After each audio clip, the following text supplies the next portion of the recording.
1, day 22. So during our last class period, we talked about parallel lines, lines that will never ever touch. Today we're going to be talking about perpendicular lines. Now, just as a preface, perpendicular uses a symbol like this. Every once in a while you'll see it. What perpendicular means is that you have two things that come together at a perfect 90-degree angle. In carpentry, they call it square or plumb. And in other places, we want to make sure that things are straight with regard to whatever they're sitting on top of. So we want to make sure that our rooms are straight, our walls are straight, windows are straight, whatever it may be. Okay? So let's go ahead and take a look at our very first one here. So perpendicular lines are lines that have slopes that are opposite, reciprocal. They will intersect or cross at a 90-degree angle, also called a right angle. We determine the reciprocal by flipping the number and changing the sign. So, just as an example, for example here, I have 2. I'm going to flip it upside down. I don't see a fraction here, so I'll just turn it into 1. Every single thing divided by 1 is still the same. So if I don't see a denominator, I just put divided by 1. So now I'm going to flip it upside down, drop a negative. Flip it upside down, drop a negative. 2 negatives make it positive. Flip it upside down, put an extra negative.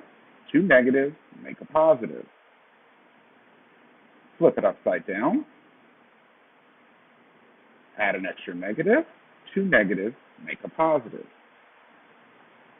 Now, the great thing is we can totally do this in the calculator as well. So let me just verify my answers. So here I have 2. What I'm going to do is I'm going to go to my calculator. I'm going to put a negative, parentheses, whatever the number is, 2, close parentheses, x to the negative 1. And it's going to give me the decimal form. If I want to change it to a fraction, math, frac, enter, and there's the exact answer that I got here. So let's check this one. So now I'm going to do, again, a negative, negative 3, close parentheses, x to the power of 1. And if I want to get real fancy, math, frac, right? I can do it in just one step. Bam, there's my answer. Again, matches exactly. Let's try this guy. So, negative, parentheses, negative, and I'm going to put this one as a fraction. So I'm going to hit alpha, y equals, and that's going to be 4 over 5. I'm going to close my parentheses, x to the power of negative 1, math, enter, 5 over 4, exactly what I got here. And let's go ahead and try this one as well. So I'm going to do this one just slightly differently. So negative parentheses, alpha, y equals. So for this one, I'm including the negative at the top of the 1. Right? So notice how this is just a little bit different than the negative thing on the outside. Same exact thing. Remember what I said. Math people love writing stuff in different ways to confuse everybody. All right, so I'm going to go down, 5, close my parentheses. Oh, let me head back. All right, let me delete that. I'm going to get out of that fraction, close my parentheses, x to the negative 1, math, and it gave me a positive 5, exactly what I got here. So I can use this if I'm running out of time, if I get confused, or just to verify my answers. Okay, so let's take a look at this one. What is the slope of the line perpendicular to 2x minus 1? All right, so first thing I'm going to do, I'm going to go ahead and pull out my slope. M1 equals 2, which is perpendicular to M2, right? Slope number 2. So I'm going to flip it upside down and drop a negative in front of it. Negative 1/2. Okay, so let me verify that. Negative parentheses, 2, close parentheses, x negative 1, math, frac, enter. Same exact thing. All right, so I got that one. Let's take a look at this one. Generate an equation that represents the line that passes through 6, negative 6, negative 8, and that is perpendicular to the line below. Now, this is the kind of foolishness that they're going to do in order to distract us. What they're asking us to do is first we got to find what the slope is of this line, then we have to change it, then we have to solve an equation. So what's happening here is they're putting together multiple things that we've already done before. Do not trick yourself into thinking that this is going to be something difficult. You already know how to do this. All you're doing is putting together a bunch of different things that we've already learned, okay? So, first thing I'm going to go ahead and do is I am going to figure out what in the world is the slope of this line.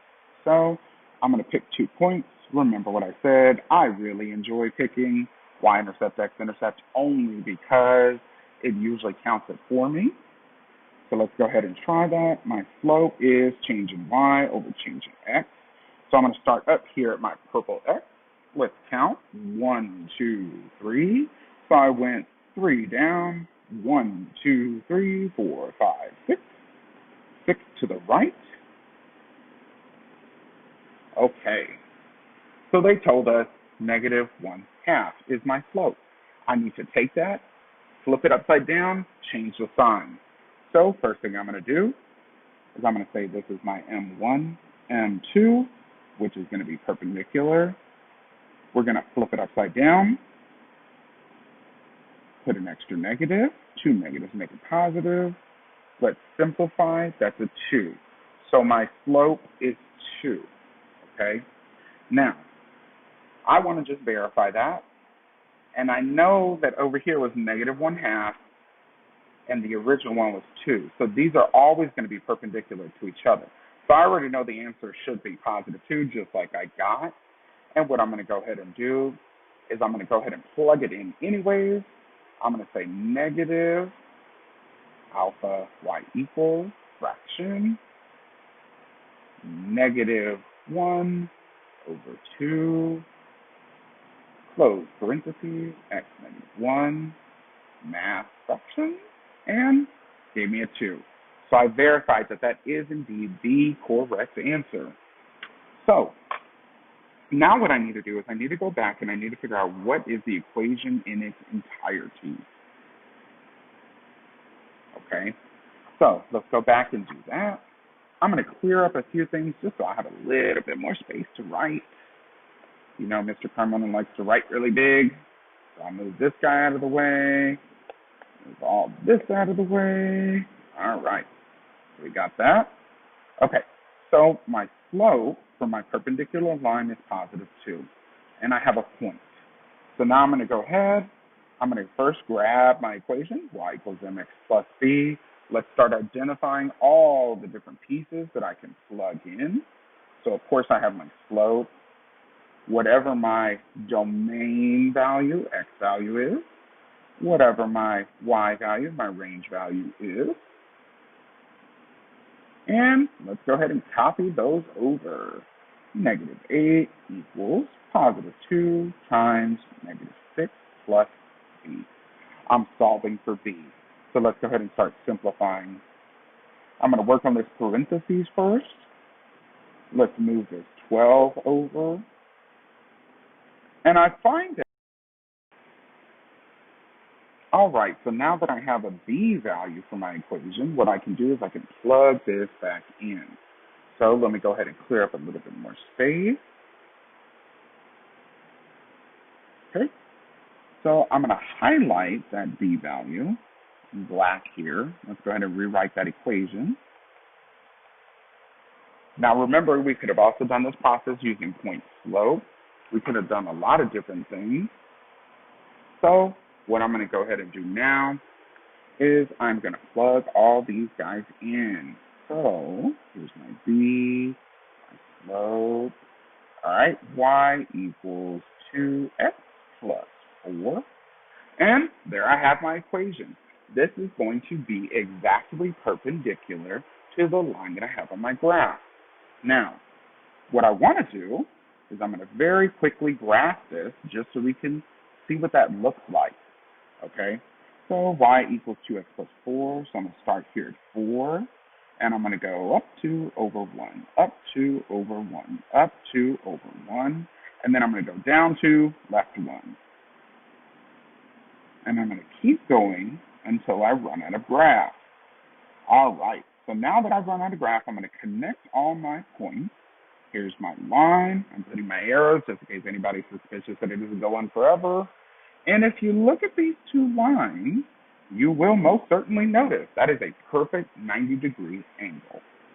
Okay, let's keep going. So, steps in doing this.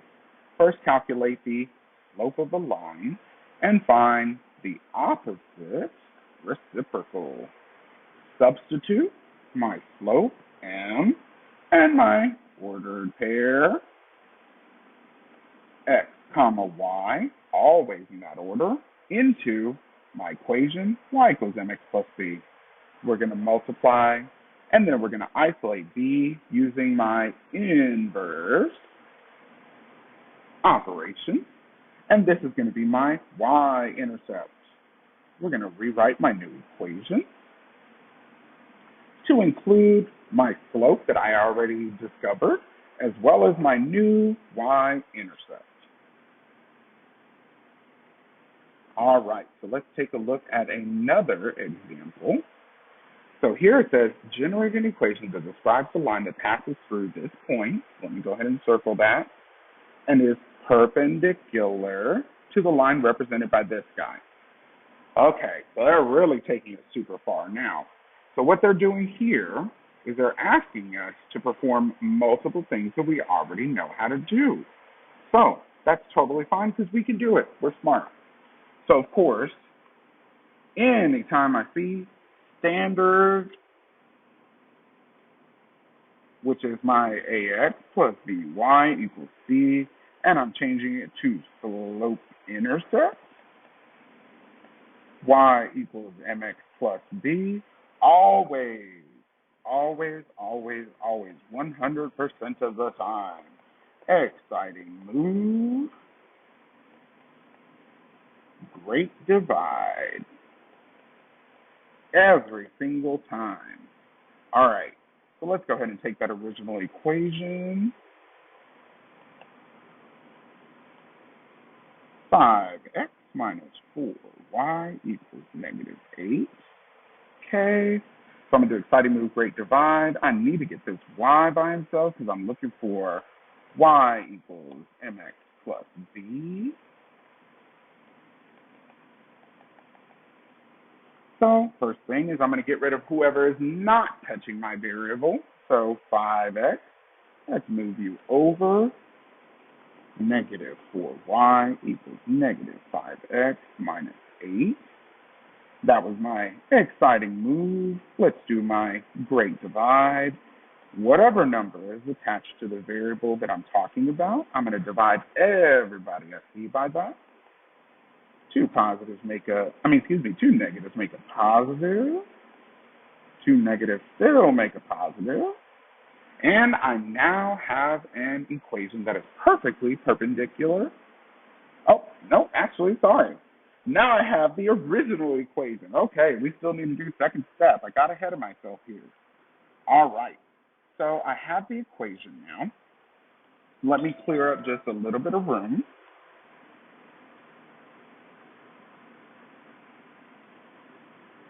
Okay, so I'll put you over there. All right, so my first slope was 5 over 4. I need one that's perpendicular. So my new slope is going to be flip it, drop a negative. Let me go ahead. All right, so let's go ahead and plug this in just to verify that that is correct. I'm going to drop a negative, parentheses, and I'm going to put in my fraction. So alpha of y equals And it was 5 over 4. I'm going to get out of there, close my parentheses. To the power of -1 math fraction. And I'm going to hit enter, and it looks like it gave me exactly what I got here. All right, so I finally have a slope. So now that I have a slope, what I can do is I can go ahead and plug in that point. So I'm going to write out my equation, y equals mx plus c. I'm going to plug in, of course, my domain value, my x, my range value, my y, as well as my newfound slope. And I'm going to be looking for my b values. So let's go ahead and plug those in. So that's going to be -1 equals -4/5 multiplied by +5 plus b. So now I'm going to take a look at what I have here. It looks like I want to get rid of this parentheses first. So 5 cancel. And now I'm going to go ahead and move this 4 over. And I end up with b equals 3. So now I'm going to go ahead, I'm going to take that, I'm going to plug it back into my equation. Y equals mx plus b. And noticing I put in my slope that I got, as well as my b value. And this equation is now perfectly perpendicular to the original standard form equation they gave us. So I want you guys to go ahead and work on these two problems, making sure that you are trying your very best, because we will be collecting these in class, and I will see you next time. Bye for now.